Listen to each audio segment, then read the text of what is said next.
वज़ीर-ए-आज़म शहबाज शरीफ की ज़ेर सदारत पाकिस्तान रेलवेज़ के अपग्रेडेशन से मुताल्लिक़ आला सतह का इजलास। मुस्तक़बिल की कार्गो और नक़्लो हमल की ज़रूरियात के पेश नज़र रेलवेज़ की तरक्की ML1 और ML3 के अपग्रेडेशन पर ब्रीफिंग दी गई। वज़ीर-ए-आज़म की 2028 तक रेकोडेक को रेलवे लाइन नेटवर्क से मुंसलिक करने की हिदायत। शहबाज शरीफ ने कहा कि पाकिस्तान रेलवेज़ मुल्क की मईशत और मवासलात में रीढ़ की हड्डी की हैसियत रखती है। पाकिस्तान रेलवेज़ नक़्लो हमल का एक सस्ता, तेज़ और माहौल दोस्त ज़रिया है। रेकोडेक को रेलवे नेटवर्क से मुंसलिक करने से बलूचिस्तान के माइंस एंड मिनरल्स शोबे की तरक्की होगी।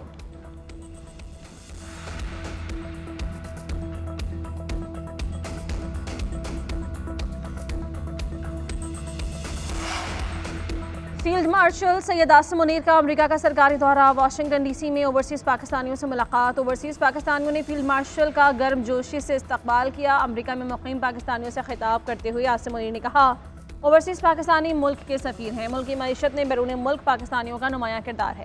बैरून मुल्क मुक़ीम पाकिस्तानी तरसीलात ज़र, सरमायाकारी और दीगर शोबों में नुमाया कामयाबियों के जरिए पाकिस्तानी मईशत में मुस्बत किरदार अदा कर रहे हैं। ISPR के मुताबिक फील्ड मार्शल ने ओवरसीज़ पाकिस्तानियों की मुआशी, समाजी और आलमी सतह पर खदमात को सराहा। ओवरसीज़ पाकिस्तानियों ने ऑपरेशन बुनियानुम मरसूस में पाक फ़ौज की शानदार कारकर्दगी की तारीफ़ की।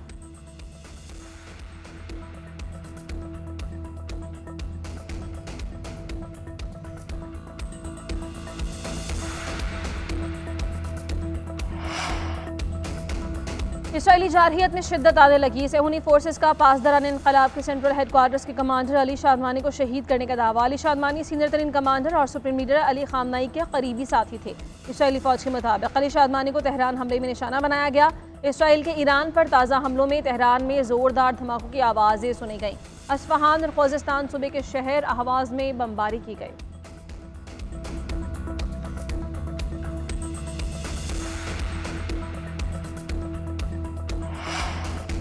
अमरीकी सदर की ईरानी शहरियों को तेहरान खाली करने की वार्निंग। सोशल मीडिया पैगाम में कहा, इंसानी जानों का ज़िया शर्म की बात है, मगर बार बार कह चुका हूँ कि ईरान किसी सूरत न्यूक्लियर हथियार हासिल नहीं कर सकता। अमरीकी सदर ईरान की जानिब से जौहरी मुआहिदे पर दस्तखत न करने पर खफा हो गए। कनाडा में G7 ममालिक के सरबराह इजलास के मुश्तरका एलामिया पर दस्तखत तक न किए। अमरीकी सदर दौरा कनाडा मुख्तसर करके वतन वापस अमरीका चले गए। ट्रंप ने अमरीकी नेशनल सिक्योरिटी काउंसिल का हम इजलास तलब कर लिया। सदर ट्रंप ने कहा, चाहते हैं कि ईरान मुआहिदा करे, मुआहिदा ना करके ईरान बेवकूफ़ी कर रहा है। उधर अमरीका ने मशरक़ वस्ता में इजाफी दिफाई सलाहियतें तैनात करने का हुक्म दे दिया।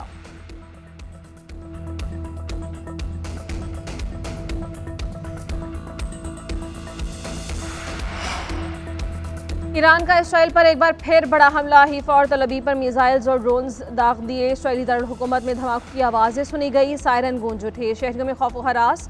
पासदारान इनकलाब का इसराइल पर हमले जारी रखने का ऐलान। कहा, हमलों में मकबूजा फ़लस्तीनी इलाकों को निशाना बनाया गया। ताज़ा हमले में हीफा रिफाइनरी के 3 एहलकार हलाक, तनसीब बंद कर दी गई। ईरानी हमलों में हलाक इसराइलियों की तादाद 25 हो गई। 500 से ज़ायद जख्मी।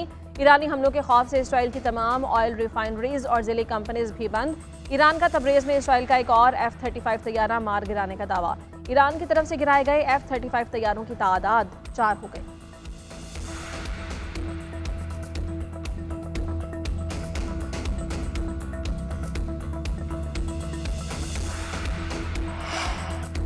तेहरान पूरी ताकत के साथ तवील जंग लड़ने के लिए तैयार है। पासदारान इनकलाब के सरबराह के मुशीर ब्रिगेडियर जनरल अहमद वाहिदी ने इसराइल को खबरदार कर दिया। कहा, ज़रूरत पड़ी तो जदीद असलहा जंग में इस्तेमाल किया जाएगा। जनरल अहमद वाहिदी ने कहा कि तेहरान हर किस्म की जंग का सामना करने के लिए तैयार है और जल्द अपनी नई इजादात सामने लाएगा। उन्होंने कहा कि ईरान के पास मिसाइल्स के ज़खायर में कोई कमी नहीं।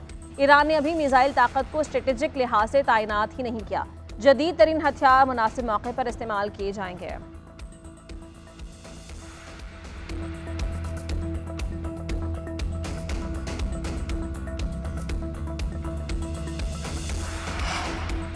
ईरान में फंसे पाकिस्तानी ज़ायरीन और तलबा की वापसी का सिलसिला जारी। 2 रोज़ के दौरान 987 ज़ायरीन और तलबा बसेस के जरिए वतन वापस पहुंचे। तालिब इल्मों को इमिग्रेशन के बाद पाकिस्तान हाउस मुंतकिल किया गया।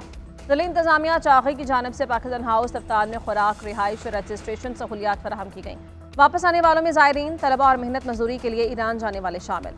90 से ज़ायद मज़ीद तलबा आज ईरान के शहर जिंजान से ईरानी सरहदी शहर चाहबहार पहुँचेंगे। वहाँ से तलबा को गवादर लाया जाएगा।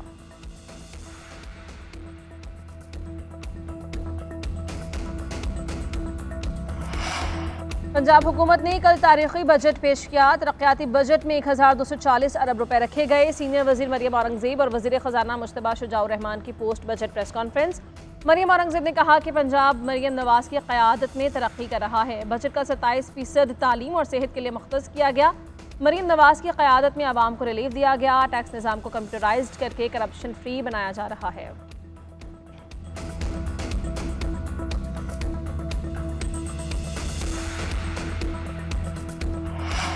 और T20 क्रिकेट में नया रिकॉर्ड। तारीख में पहली बार एक मैच में 3 सुपर ओवर्स हुए। आसाब शिकन मार्के में नीदरलैंड्स ने नेपाल को शिकस्त दी। पहले खेलते हुए डच साइड के मुकर्ररा 20 ओवर्स में 152 रन के जवाब में नेपाली टीम 152 रन तक महदूद रही और मैच टाई हो गया। नेपाल ने पहले सुपर ओवर में 19 रन बनाए। डच साइड भी 19 रन बना सकी। दूसरे सुपर ओवर में नीदरलैंड्स के 17 रन के ताक़ुब में नेपाल भी 17 रन स्कोर कर सका। तीसरे सुपर ओवर में नेपाली टीम 0 पर ही दोनों विकेट्स गंवा बैठी। डच बैटर ने पहली गेंद पर ही छक्का लगाकर टीम को फतह दिला दी।